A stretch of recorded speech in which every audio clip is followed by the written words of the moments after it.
कभी कभी बड़े स्टार्टअप्स बड़े ऑफिसेज में नहीं बल्कि मिडिल क्लास सपनों से शुरू होते हैं। एक तरफ मोहित चौधरी और दूसरी तरफ मनीष कौशिक, दो फाउंडर्स जिन्होंने मिलकर हॉस्पिटैलिटी इंडस्ट्री के लिए सॉल्यूशंस बिल्ड किए और प्लेटफॉर्म जैसे ओयो और मेक माई ट्रिप के साथ काम किया। Fab Hotels, Vista Rooms, Treebo Hotels, MakeMyTrip सबको हमने ऑन बोर्ड किया क्योंकि सबको तब तक पता चल चुका था। हमारे पास अराउंड नेक्स्ट 10,000 से ज़्यादा फोटोग्राफर्स थे पैन इंडिया। फिर आया कोविड-19 पैंडेमिक और एक चलती हुई कंपनी को बंद करना पड़ा। जैसे ही ये पैंडेमिक का टाइम आया, पैंडेमिक के टाइम में सारी हॉस्पिटैलिटी इंडस्ट्रीज जो है ये डाउन हो गई। जितनी भी ये ब्रांड्स हैं इनकी मार्केट बिल्कुल डाउन हो गई थी, तो हमारे भी इनवॉइसेस क्लियर नहीं हो रहे थे। तो पैंडेमिक का फर्स्ट वेव जो आया था वो तो हमने सर्वाइव कर लिया अपनी सेविंग्स के थ्रू, और जो हमारे मतलब इनवॉइसेस थे जो क्लियर हो गए थे उनके थ्रू हमने फर्स्ट वेव सर्वाइव कर लिया। सेकंड वेव आते आते फिर हम लोगों ने डिसाइड किया कि अब बहुत ज़्यादा ओवरबर्डन हो रहा है, तो हमें इसको शट डाउन कर देना। लेकिन वहीं से एक नया विजन पैदा हुआ। आज दोनों मिलकर बिल्ड कर रहे हैं क्यूपे, एक ऐसा प्लेटफॉर्म जो स्टार्टअप के लिए ऑनलाइन बिजनेस बनाना सिंपल कर रहा है। क्यूपे है क्या? क्योंकि बहुत लोग ना कंफ्यूज हो जाते हैं आपके नाम से। क्यूपे क्या कोई पेइंग प्लेटफॉर्म है पेटीएम की तरह, भारत नहीं, पे की इसमें तरह? एक्चुअल में एक AI powered e commerce SaaS platform है जहाँ से with in a matter of few minutes कोई भी फाउंडर अपना ई कॉमर्स वेबसाइट आप लॉन्च कर सकते हैं। गिर कर रुकना नहीं बल्कि उससे एक बड़ा आइडिया बिल्ड करना, शायद इसी को एंटरप्रेन्योरशिप कहते हैं। So let's welcome Mohit and Manish. So Mohit, Manish, मैं आप लोगों से पहले जानना चाहूंगी कि आप लोगों का बचपन कैसा गुजरा है। How was your childhood? बचपन मिडिल क्लास फैमिली से है, और हमारी फैमिली में ऐसा कोई नहीं है जो बिजनेस बैकग्राउंड से आता हो। मेरे फादर एक्स आर्मी मैन है, और मेरी जो मदर है वो हाउस वाइफ है, और नॉर्मल स्कूलिंग रही है अपनी। और ऐसा कोई मतलब इतने स्टडी में कुछ ऐसे मतलब स्टडी में बिल्कुल एवरेज ही थे, कोई ज़्यादा इंटेलिजेंट नहीं थे। कॉलेज में क्या किया है? कॉलेज मैंने डीयू से बीएससी इलेक्ट्रॉनिक्स की है, और जामिया मिलिया इस्लामिया से फोटोग्राफी का डिप्लोमा किया है, और फाइन आर्ट में डिप्लोमा किया है। मनीष, आप? जी, तो मेरी जर्नी काफ़ी मज़ेदार रही है एक्चुअल में देखा जाए तो। एक्चुअली सेम वही मिडिल क्लास फैमिली से हैं, लेकिन साथ-साथ एक्चुअल में शुरुआत से ही मैं गाँव में रहा हूँ। तो फरीदाबाद में ही मेन सिटी से थोड़ा 10 से 12 किलोमीटर के आसपास मेरा गांव है। तो वहाँ से जर्नी शुरू हुई। उसके बाद सब कुछ जैसे फॉर एग्जांपल अभी 2012 में मैंने बीटेक इन आईटी किया। तो एक्चुअल में एडमिशन होने कॉलेज में एडमिशन होने से शायद 2 साल बाद तक भी मैंने आईटी में एडमिशन ज़रूर ले लिया, लेकिन मुझे ये तक नहीं पता था कि एक कंप्यूटर कैसे यूज़ करना है। तो फर्स्ट टाइम मैंने कीबोर्ड पे हाथ मेरे तब हुए थे, और मुझे बनना था सॉफ्टवेयर इंजीनियर। तो देखा जाए तो जर्नी इतनी इंटरेस्टिंग थी कि प्रेशर था कि ऑब्वियसली आप एक गांव से निकल के आप सॉफ्टवेयर इंजीनियर बनना चाह रहे हो। आपके पास रिसोर्सेज काफ़ी कम, उसमें लिमिट है हर हर स्टेप पे। तो वो सारी चीज़ें देखने के बाद धीरे धीरे फिर वो उन चीज़ों को अडॉप्ट करना, धीरे धीरे आप आगे बढ़ रहे हैं। उसके बाद जब 2012 में मैंने बीटेक कंप्लीट किया, उसके साथ साथ ही मैंने खुद का फर्स्ट ई कॉमर्स वेंचर शुरू किया था। तो वो एक ट्राई एंड टेस्ट था कि एक बार देखते हैं कि कैसा होता है बिजनेस, कैसे करके देखा जाता है। क्या था वो? उसके अंदर हम ई कॉमर्स वेंचर था जिसके अंदर हम स्पाई प्रोडक्ट्स हम सेल करते थे। बट उस टाइम उतनी नॉलेज थी नहीं, सिर्फ कॉलेज से हम जस्ट पास आउट होने के बाद वो शुरू करके देखा था। तो काफ़ी सारी मिस्टेक्स हुई वहाँ पे, बहुत सारे प्रॉब्लम्स हमने जो फेस करे, जो मैंने वो मुझे एक्चुअल में जब हमने क्यू पे लॉन्च किया तो मुझे वो सारी चीज़ें बाद में याद है कि एक्चुअल में ये सारी चीज़ें हमने फेस करी हुई हैं। जैसे फॉर एग्जांपल काफ़ी सारी चीज़ें एज अ फाउंडर आपको बहुत सारी चीज़ों पे ध्यान देना होता है। मार्केटिंग आपको खुद करनी है, सेल्स आपको खुद करनी है, पैकेजिंग, इवन अकाउंटिंग आपको खुद देखना है, टैग आपको खुद देखना है। तो टैग में तो चलो बैकग्राउंड स्ट्रांग हो चुका था तब तक, लेकिन बाकी सारी चीज़ों को मैनेज करना है। एक नॉर्मली एक फाउंडर जो सारी चीज़ें फेस करता है, वो सारे स्ट्रगल्स हमने फेस कर लिए थे। तो हमने क्यू पे हमको लॉन्च करना था, तो ये सारी चीज़ें दिमाग में थी कि क्या क्या प्रॉब्लम्स हमको सॉर्ट आउट करनी है आगे चल के। तो ये वेंचर आपने अकेले किया था या आपने मोहित के साथ ही किया था? नहीं, उस टाइम मेरा को फाउंडर अलग था। तो कॉलेज से जस्ट पास आउट हुए थे हम, तो मेरा एक और को फाउंडर था दीपक। तो हमने तब ये वेंचर शुरू किया था, वो काफ़ी सक्सेसफुल था। ज़्यादातर हम ऑफलाइन बिजनेस करते थे, ऑनलाइन में वही सारी प्रॉब्लम्स की। अब मैं सारी चीज़ें देख रहा हूँ तो टैक पे मैं ध्यान नहीं दे पा रहा हूँ। तो उसके लिए हमने कोई फ्रीलांसर हायर किया।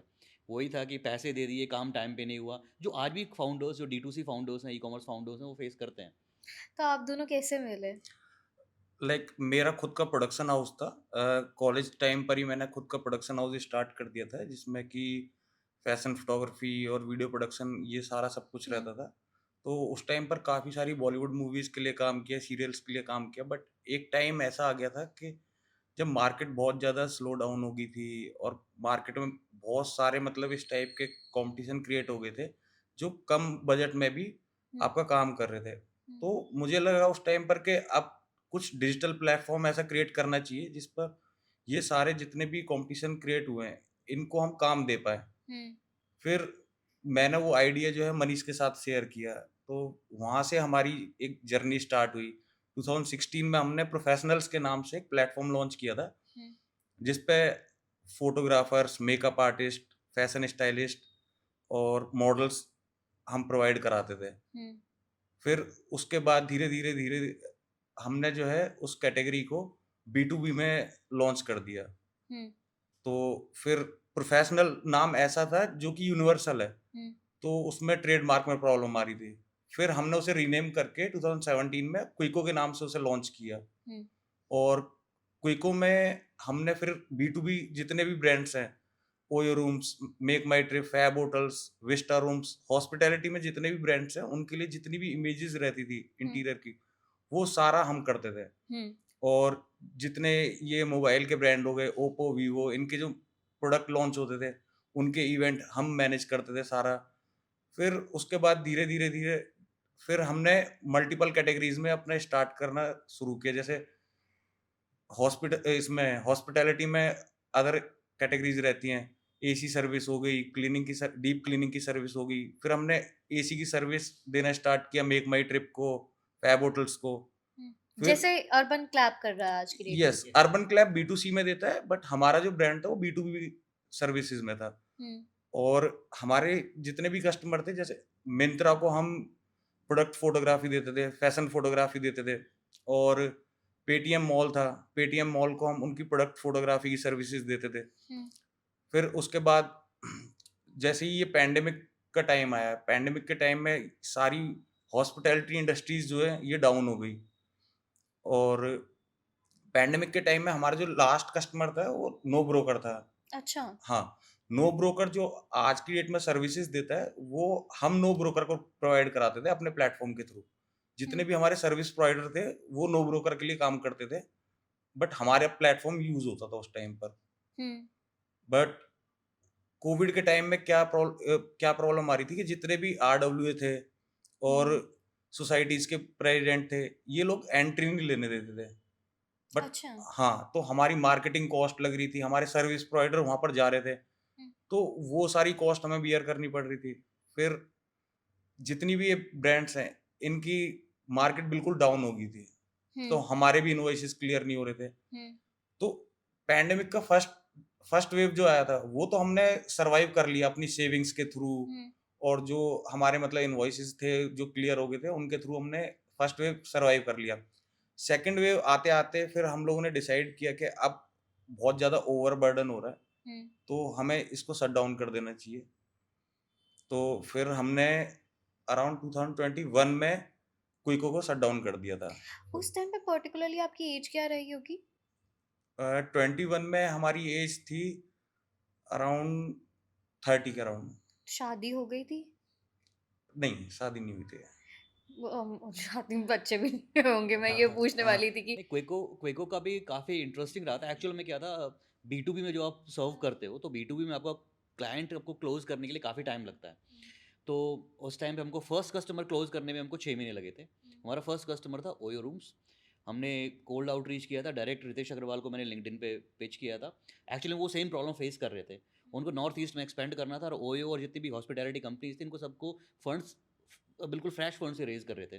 तो इनको एक्सपेंड करना था। इनके लिए प्रॉब्लम ये था कि एक लोकल किसी दूर मेन गुड़गांव हेडक्वार्टर से उनको टीम्स मैनेज करनी है आसाम में, शिलोंग में। वहाँ पे लोकल आपको फोटोग्राफर्स हायर करने, वो एक लैंग्वेज एक बैरियर था। दूसरा, इनको 24 आवर्स के अंदर अपने प्रोडक्ट शूट होने के बाद पिक्चर्स, होटल्स की पिक्चर्स डायरेक्ट इनके प्लेटफॉर्म पे लाइव चाहिए थी। वो एक सबसे बड़ा इशू था, क्योंकि अगर आप 24 आवर्स के अंदर ये एडिट करके पिक्चर्स प्लेटफॉर्म पे लाइव नहीं हो रही हैं, तो आपकी स्पीड स्लो हो जाएगी एक्सपेंशन की। तो वो प्रॉब्लम हम उनके लिए सॉल्व करते थे। पहले हमने ओयो के लिए किया, तो हमारी डायरेक्ट मीटिंग भी हुई थी ओयो में ही रितेश अग्रवाल से। फर्स्ट क्लाइंट कन्वर्ट करने में हमको 6 महीने लगे, लेकिन उसके जस्ट बाद फिर हमने Fab Hotels, Vista Rooms, Treebo Hotels, MakeMyTrip सबको हमने ऑन बोर्ड किया, क्योंकि सबको तब तक पता चल चुका था। और जब हमने मेक शट डाउन किया था तो हमारे पास अराउंड 10,000 से ज़्यादा फोटोग्राफर्स थे पैन इंडिया।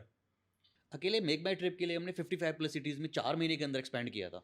तो जब आपने शट डाउन किया, आपकी फैमिली का रिएक्शन क्या था? जैसे कि आपने बताया कि आपकी फैमिली में कोई भी एक तो बिज़नेस एनवायरनमेंट से था नहीं, तो आपने डेफ़िनेटली लड़ झगड़ के ही बिज़नेस में घुसे हो गए। यस। फिर एक बिज़नेस चला, फिर आपने वो बंद कर दिया, फिर दूसरा बिज़नेस चला, तब भी पैंडेमिक आ तो गया। इसलिए फैमिली को समझाने में काफ़ी ज़्यादा प्रॉब्लम आती है और उस टाइम पर मेरे लिए तो बिल्कुल डिफरेंट फेज़ था। हुँ, एक्चुअली क्या, मेरे फादर की डेथ हो गई थी ओह! पैंडेमिक के टाइम में, तो सारा सब कुछ मनीष मैनेज कर रहा था।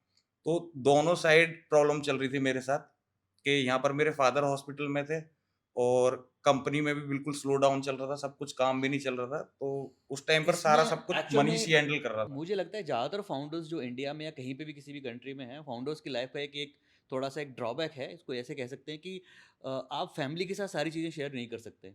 ट्रू। तो ज़्यादातर हमारी फैमिलीज़ को ये पता ही नहीं था कि एक्चुअल में चल क्या रहा है। अच्छा। हाँ, अभी तक भी बहुत सारे जो प्रॉब्लम्स आते हैं, सबको पता है आप जब आप एक एंटरप्रेन्योर बनते हैं तो ये सारे चैलेंजेस आपके सामने आएँगे। बहुत सी बार ऐसा भी होता है कि आपको टीम्स को देने को पैसे नहीं होते हैं। ये किसको पता था कि पैंडेमिक भी आएगा और ये सारी चीज़ें एकदम से रुक जाएँगी। हमारे सारे कॉन्ट्रैक्ट कैंसल हो रहे हैं, रेंट्स लगातार जा रहे हैं, सैलरीज़ लगातार जा रही हैं, सब कुछ हो रहा है। अब फर्स्ट पैंडेमिक हमने सर्वाइव कर लिया, लेकिन सेकंड तक आते-आते हमारी सेविंग्स भी लग चुकी थी।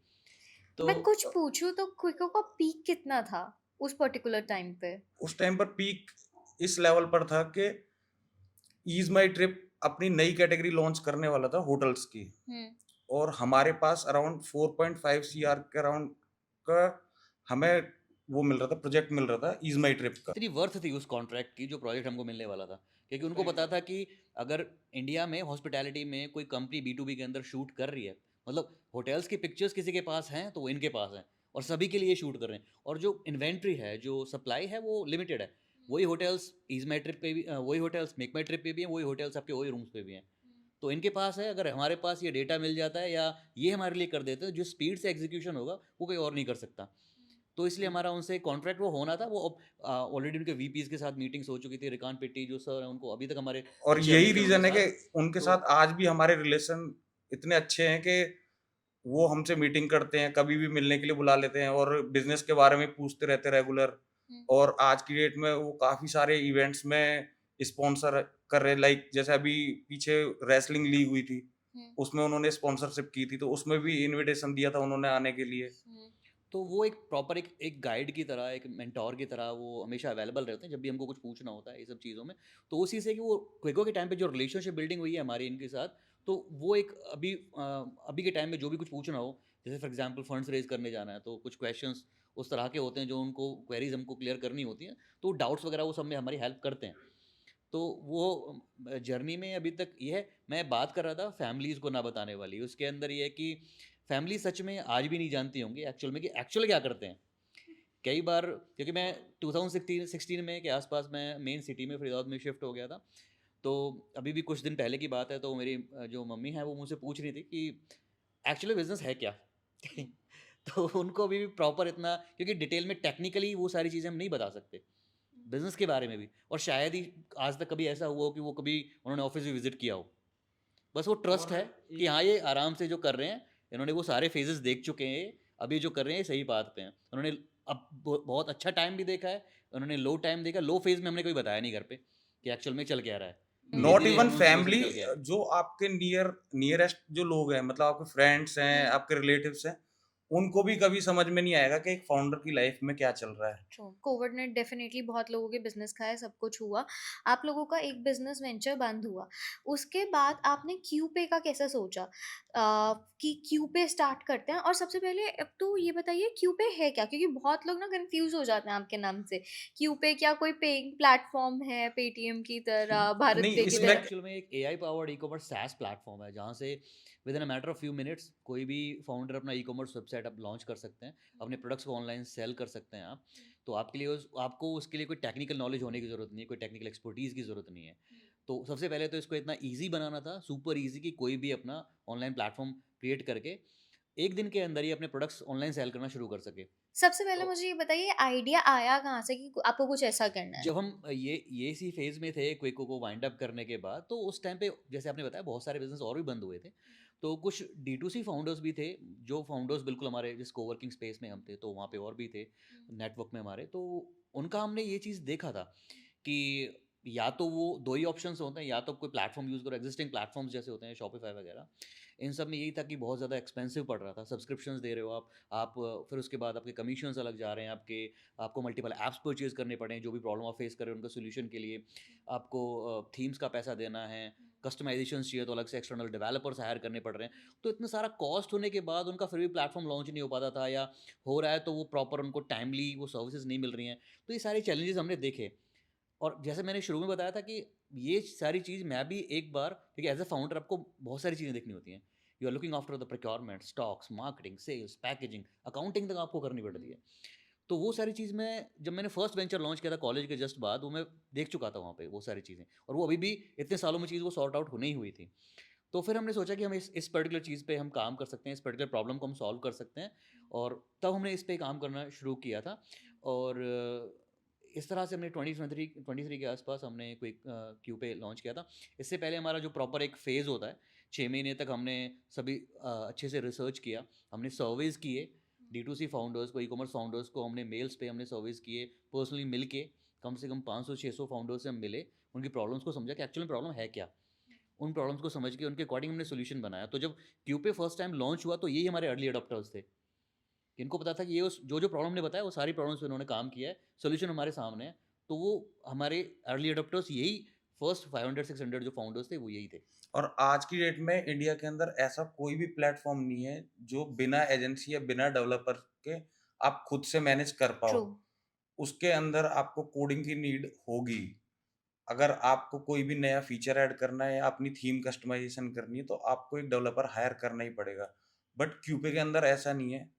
आप इजीली खुद से सारा सब कुछ एडिट कर सकते हैं, खुद से पेमेंट गेटवे इंटीग्रेट कर सकते हैं, आप डोमेन इंटीग्रेशन कर सकते हैं, जिसके लिए कि आपको पहले डेवलपर हायर करना पड़ता था। हुँ।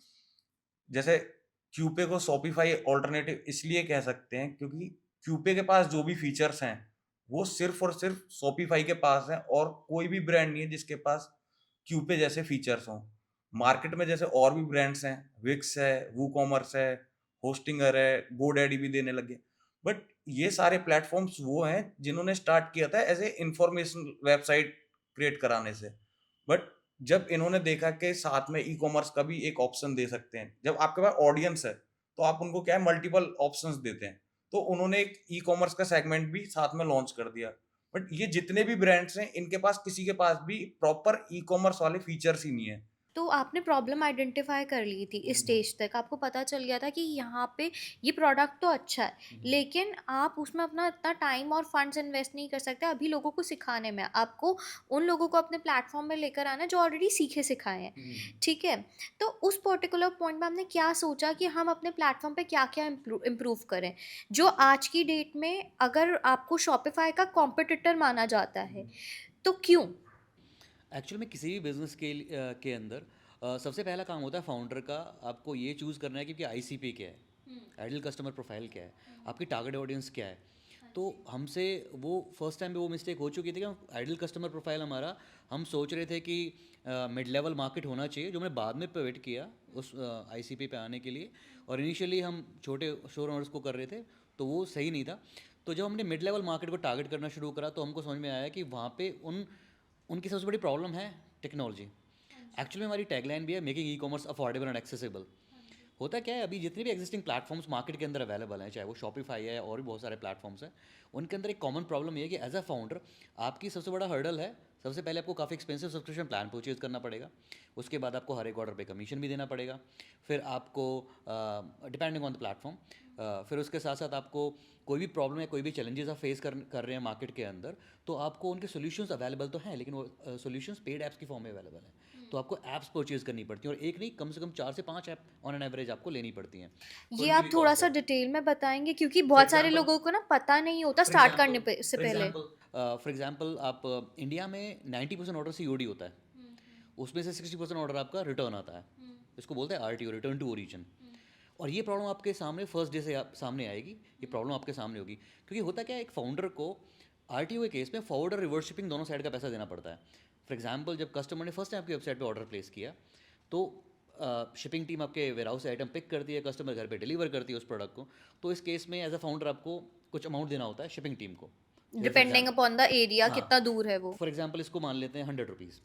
अब उधर से कस्टमर के ये कह रहा है कि उसको प्रोडक्ट पसंद नहीं आ रहा है, या फॉर एग्जांपल ये भी हो सकता है कि एग्जैक्टली वो प्रोडक्ट सेम नहीं है जो उसने वेबसाइट पे देखा था, ये सेम प्रोडक्ट नहीं है, तो किसी भी रीज़न की वजह से वो रिटर्न करता है। डिलीवरी टीम वापस उसके घर पे जाती है, प्रोडक्ट वहाँ से पिक करती है, आपके वेयर हाउस से वापस लाके उसको ड्रॉप करती है। इसको बोलते हैं रिवर्स शिपिंग। इसका भी पैसा एक फाउंडर की पॉकेट से ही जाता है, यानी कि 200 दोनों रुपये। साइड से। सो 200 रुपये। अब देखा जाए तो क्योंकि प्रोडक्ट वापस इन्वेंट्री में आ गया है, सीधा सीधा आपका 200 रुपये का लॉस है सिंगल ऑर्डर पे, और ये फर्स्ट डे से होगा, जबकि फाउंडर को पता ही नहीं है, उसको सिर्फ सब्सक्रिप्शन से मतलब है। इसका सोल्यूशन आपको फर्स्ट डे से निकालना पड़ेगा, अदरवाइज हर एक ऑर्डर पे 200 रुपये का मतलब है। जब आप स्केल करेंगे बिजनेस को, दिन के 100 ऑर्डर भी आपके पास आ रहे हैं, या 250 ऑर्डर आ रहे हैं, 500 ऑर्डर आ रहे हैं, तो वो 200 रुपये कितनी जल्दी 20,000 या 2 लाख रुपये बदलेगा आपको पता भी नहीं चलेगा। जितना आप आगे बढ़ रहे हो उतनी आपको चीज़ें पीछे खींच रही हैं। इसका सोल्यूशन आपका होता है पार्शियल COD। फॉर एग्जाम्पल, तो पार्शियल COD का मतलब है कि जैसे ही कस्टमर ने चेकआउट के टाइम पे COD चूज़ किया, आप उससे कार्ट वैल्यू का 20%, 30%, 40% जितना आप चाहें अपफ्रंट आप चार्ज कर सकते हैं। इससे होगा, फॉर एग्जांपल आपके प्रोडक्ट का प्राइस है 1000 रुपये, आपने बोला 400 रुपये अभी देना है, 600 रुपये डिलीवरी पे देना है। अब इससे दो चीज़ें होती हैं। पहला, इंडिया में कस्टमर की मेंटालिटी ये है कि अगर किसी ने कुछ अमाउंट अपफ्रंट दे रखा है, फिर वो प्रोडक्ट को रिटर्न नहीं करता, वो एक्सेप्ट कर लेता है, because nobody wants to go in the process of कि रिटर्न्स रिफंड्स ये कौन करना चाहता है। दूसरा, अगर वो फिर भी रिटर्न करता है तो अब फाउंडर कंट्रोलिंग पोजीशन में होता है। मतलब मेरा जो फॉरवर्ड और रिवर्स भी का पैसा लगा है, उसको मैं पहले डिडक्ट करूंगा, जो अमाउंट उसने दिया है उसमें से, और जो अमाउंट बचा बाकी उसको मैं रिफंड कर सकता हूँ। और क्लियरली अपनी रिफंड पॉलिसीज में आप ये मेंशन कर सकते हो। अभी के टाइम में जितने भी D2C ब्रांड्स हैं, Lenskart, Mamaearth, Boat, Sugar Cosmetics, हर कोई ये फीचर यूज़ करता है। इवन मार्केट प्लेसेस भी, नायका, मिंत्रा, फ्लिपकार्ट, अमेजोन, हर कोई ये फीचर यूज़ करता है। हम भी करते हैं तगड़े के लिए। तो इसमें इसके अलावा और भी कुछ फीचर्स इसके अंदर आपको मिलते हैं। फॉर एग्जांपल, आप COD पे एक्स्ट्रा शिपिंग फी लगा सकते हैं, प्रीपेड पे एक्स्ट्रा डिस्काउंट दे सकते हैं। इससे आपके कस्टमर्स को ज़्यादा पुश मिलेगा कि वो प्रीपेड ऑर्डर्स ज़्यादा से ज़्यादा करेंगे और COD ऑर्डर्स कम करेंगे। तो ये सारे फीचर्स आपको QPay में प्लगइन्स की फॉर्म में फ्री में मिलते हैं। अच्छा, ये फ्री में होता ये है? सब फ्री में मिलता है। आपको पता है शॉपिफाई पे हमको एक ऑर्डर पे $1 देना पड़ता है। बिल्कुल, मैं इसी पे आ रहा था कि वहीं अगर कंपेयर करें शॉपिफाई के साथ, शॉपिफाई में आपको, क्योंकि प्रॉब्लम तो फर्स्ट डे से फेस करोगे, तो सोल्यूशन आपको निकालना पड़ेगा। इसके अंदर आपको मल्टीपल ऐप्स हैं जो आपको परचेज करनी पड़ती हैं, या आप GoQuick ले सकते हैं, शॉपफ्लो है, या और भी कुछ ऐप्स हैं जिनके पास ये सोल्यूशन अवेलेबल है। तो depending on your order volume, on an average अगर देखा जाए तो करीब $100 पर मंथ के आसपास का आपका कॉस्ट पड़ रहा है। तो साल का $1200, उसको आप GST के साथ इंडियन रुपीज़ में कन्वर्ट करिए तो 1.25 लाख बनता है। तो सीधा सीधा देखते हैं तो एक प्लेटफॉर्म पे एक प्रॉब्लम का सोल्यूशन मिल रहा है 1.25 लाख रुपए में, दूसरे प्लेटफॉर्म पे सेम प्रॉब्लम का सोल्यूशन मिल रहा है फ्री में। तो पैसा ऐसे बचता है। गोइंग फॉरवर्ड, आप लोगों ने QPay नाम कैसे सोचा? क्यूपे एक तो ना, मतलब उस टाइम पर हमने नाम सोचने पर इतना ध्यान नहीं दिया, बट फिर हमने इंस्टेंट, मतलब हमारी टीम थी जो अभी भी हमारे फाउंडिंग मेंबर्स हैं, वो क्विको से मतलब हमारे साथ ही हैं। तो हम लोग ने बैठ करके थोड़े टाइम सोचा, जो हमें इंस्टेंट नाम समझ में आया क्यूपे। उसकी क्यूपे की जो फुल फॉर्म है वो है क्विक परफॉर्मिंग ई कॉमर्स। कि एक तो क्विक है, आप इजीली अपना ई कॉमर्स स्टोर क्रिएट कर सकते हो बिना किसी कोडिंग के, और आपको अपना ई कॉमर्स स्टोर लॉन्च करने के लिए कुछ मिनट्स लगते हैं। मेन आपके जो प्रोडक्ट की इमेजेस है और जो आपका कंटेंट है, वो आप CSV फाइल के थ्रू अपलोड कर सकते हैं, और आपको ना कोई कोडिंग की जरूरत पड़ती है इसमें, और ना किसी टीम को हायर करने की जरूरत पड़ती है। आप खुद से अपना खुद का ई कॉमर्स स्टोर लॉन्च कर सकते हो। और फिर बात आती है परफॉर्मेंस की। तो परफॉर्मेंस के लिए हमने जो इंफ्रा जो हमने बनाया हुआ है, बैकएंड जो हमने बनाया हुआ है, उसमें हम सर्वर में यूज कर रहे हैं AWS, और जो शॉपिफाई है, शॉपिफाई अपने टॉप लेवल के प्लान्स में CDN देता है। हम अपने सारे प्लान के अंदर CDN प्रोवाइड कराते हैं। CDN होता है कंटेंट डिलीवरी नेटवर्क, जिससे आपकी जो लोडिंग स्पीड है वेबसाइट की, वो इंक्रीज हो जाती है। तो अगर आपकी वेबसाइट इंस्टेंट लोड होगी तो आपका जो चेकआउट का रेट है वो इंक्रीज होगा। सो फ्यूचर के क्या प्लान्स है क्यूपे के? फ्यूचर में क्या-क्या फीचर्स हम क्यूपे पे देख सकते हैं जो आपको शॉपिफाई से भी बेटर बना सके? तो एक तो हमारा प्लान है कि हम इस आने वाले कुछ क्वार्टर्स के अंदर आप देखेंगे कि हम एजेंसीज़ को ऑनबोर्ड करना शुरू कर रहे हैं, जो अभी तक एजेंसीज़ को ऑनबोर्ड नहीं करा था, क्योंकि फाउंडर्स को टेक आपकी सॉर्टेड है एक साइड में, लेकिन दूसरे साइड में आपको मार्केटिंग चाहिए, क्योंकि आपको अपने कस्टमर तक पहुंचना है। आपका कस्टमर आप तक पहुंचेगा, वो डिपेंड करता है कि मार्केटिंग स्किल्स आपकी कितनी अच्छी हैं। उसके लिए उनको चाहिए होता है परफॉर्मेंस मार्केटिंग, जो सबसे पहली रिक्वायरमेंट होती है। उसके लिए हम एजेंसीज़ को ऑनबोर्ड कर रहे हैं, तो एजेंसीज़ डायरेक्टली कोई भी फाउंडर वहीं से आपका ऑनबोर्ड कर सकता है। तो सारा सब कुछ उनका एक सिंगल प्लेटफॉर्म पे होगा। ये सब उनको मिलने वाला है। अभी कुछ क्वार्टर्स में नहीं, लेकिन थोड़े टाइम बाद हमारा प्लान है कि हम लैंडिंग भी शुरू करेंगे।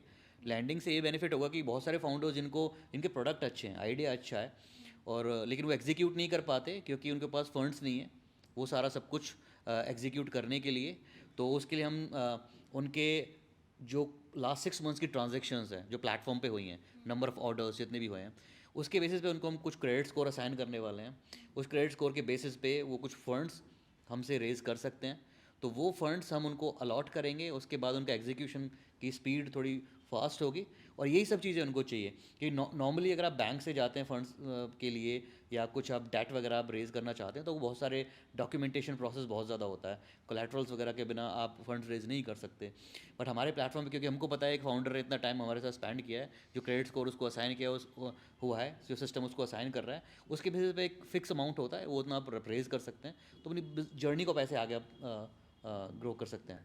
ताकि कवर किसी बिजनेस किसी को। की जर्नी में भी एक फुल स्टॉप ना जी जी लगे, जी एंड यू बिल्कुल। Want to be there on every step for a yes. Startup. या आपने जब क्यू पे स्टार्ट किया था तो उस टाइम पे कितने पैसे आप लोगों ने लगाए थे? उस टाइम पर अगर हम देखें तो हमारे खुद के पास तो ज़ीरो थे। हुँ। फिर हमने जो है फैमिली से कुछ पैसा लिया था और कुछ हमारे आइडिया स्टेज पर इन्वेस्टर ने पैसा इन्वेस्ट किया था। तो उसके बाद फिर हमें फंड्स की इतनी ज़रूरत पड़ी नहीं। तो आज की डेट में क्या वैल्यूएशन है क्यू पे की? अभी जो हमारे करंट में हमारे जो डिस्कशंस चल रहे हैं, वो हमारा ऑलमोस्ट 60-70 के आसपास, सीआर के आसपास का हमारा वैल्यूएशन अभी बन रहा है। बिजनेस ऑलरेडी प्रॉफिटेबल है, तो हमको फंड्स की इतनी रिक्वायरमेंट वैसे नहीं है देखा जाए तो। लेकिन आपको जब इतने बड़े प्लेटफॉर्म्स ऑलरेडी कंपटीशन में हैं, तो आपको वो फीचर्स, वो लेवल की क्वालिटी आपको प्रोवाइड करनी है। तो हमारा उसके लिए हमारा अभी डिस्कशन चल रहा है। तो अभी हैं कुछ इन्वेस्टर जिनसे तो हमारी क्यू बात है। पे इंडिया में ही रहने वाला है या क्यू पे ग्लोबल नहीं, हम होने वाला एक्सपैंड करने का हमारा प्लान है। ऑलरेडी हम यूएई में ट्राई कर चुके हैं, कुछ कस्टमर्स यूएई में, कुछ यूएस में ऑलरेडी यूज़ कर रहे हैं।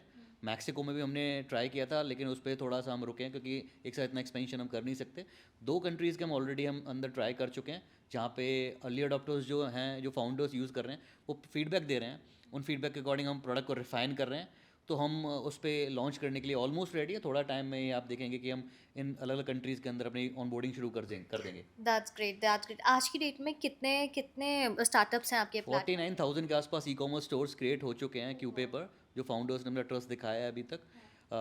उसके साथ साथ अभी जैसे हम कुछ ऑनलाइन प्लेटफॉर्म्स हैं जिनको हम एक्सप्लोर कर रहे हैं, जहाँ पे हम प्लेटफॉर्म अपने सैस को हम लॉन्च कर सकते हैं, जैसे प्रोडक्ट हंट है, या इसके अलावा कुछ और प्लेटफॉर्म्स हैं।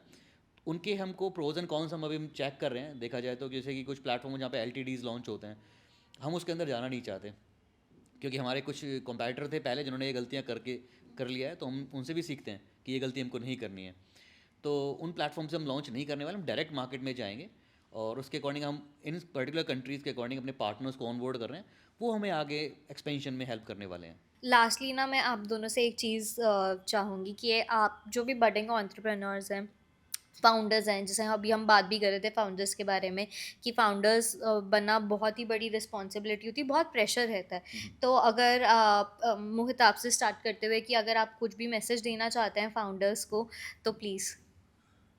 तो मेरा मैसेज यही है कि आप कोई भी डिसीजन ले रहे हैं हम्म। तो उसे थोड़ा सा मतलब रिसर्च करके, ठीक है, और एक बार मतलब इंस्टेंट डिसीजन नहीं लेना कोई भी। हम्म।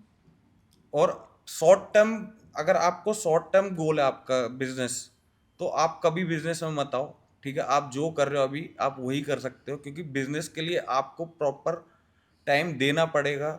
ठीक है, आपको मतलब अपनी जो आपकी अभी करंट लाइफ चल रही है उससे थोड़ा-सा आपके साथ मतलब जो लोग हैं, वो भी छोड़ने होंगे, आपके फ्रेंड्स भी दूर जाएँगे, फैमिली से भी दूर रहना पड़ेगा। तो काफ़ी सारी चीज़ें सैक्रिफ़ाइस करनी पड़ेगी, तब जा कर के आप अपना खुद का बिज़नेस बना पाएँगे। What about you Manish? मुझे लगता है कि जब आप बिज़नेस शुरू करते हैं एज एन एंटरप्रेन्योर, आपको सबसे ज़्यादा इंपॉर्टेंट है कि आप कस्टमर के जितना जितना क्लोज हो सकते हैं उतना आप क्लोज रहिए। जितनी ज़्यादा प्रोडक्ट के बारे में या प्लेटफॉर्म के बारे में फीडबैक आप कस्टमर से लेंगे, उतनी ज़्यादा ही अपने प्लेटफॉर्म को, अपने प्रोडक्ट को, अपनी कंपनी को रिफाइन कर सकते हैं। क्योंकि कभी भी आपको ये अज्यूम करके नहीं चलना चाहिए कि आपको ये फीचर्स लॉन्च करने हैं, ये चीज़ें आपको कस्टमर ये चाहता है। आपको कस्टमर से पूछना पड़ेगा एग्जैक्टली कस्टमर चाहता क्या है। अगर आप अज्यूम करके चलेंगे तो आपका पैसा ख़राब होगा, आपका टाइम भी ख़राब होगा। पैसा एक बार के लिए रिकवर हो जाएगा, टाइम रिकवर नहीं हो पाएगा। तो ज़रूरी है कि आप कस्टमर से पूछिए, कस्टमर से फीडबैक लीजिए। कोई बिज़नेस शुरू करने से पहले प्रॉपर आप सर्वे करिए। सर्वे करते टाइम आपको पता है कि आप जो आज आप सर्वे कर रहे हो, जो कस्टमर से आप ये पूछ रहे हो चीज़ें, जब आप वही सोल्यूशन आप उनको प्रोवाइड करोगे, यही जो आपके सर्वे करने वाले कस्टमर्स हैं, ये आपके लिए अर्ली अडॉप्टर बनेंगे। यही आपका प्रोडक्ट सबसे पहले यूज़ करने वाले हैं और यही आपकी माउथ टू माउथ मार्केटिंग करेंगे आगे चल के। तो रेफरल्स वगैरह जो भी मिलना है आपको, सब यहीं से मिलना है। कोई बिज़नेस ऐसे स्केल करता है, ऐसे बिल्ड करता है। आप कस्टमर से आप फीडबैक लीजिए, उसको अवॉइड मत करिए। उसकी फीडबैक लेने के बाद उसी चीज़ को आप इम्प्लीमेंट करिए, आपको सक्सेस 100% मिलेगी। So Manish and Mohit, thank you for coming on the podcast. आप दोनों से मिलके आज बहुत अच्छा लगा एंड ऑनेस्टली आप लोगों से आज बहुत कुछ सीखने को मिला।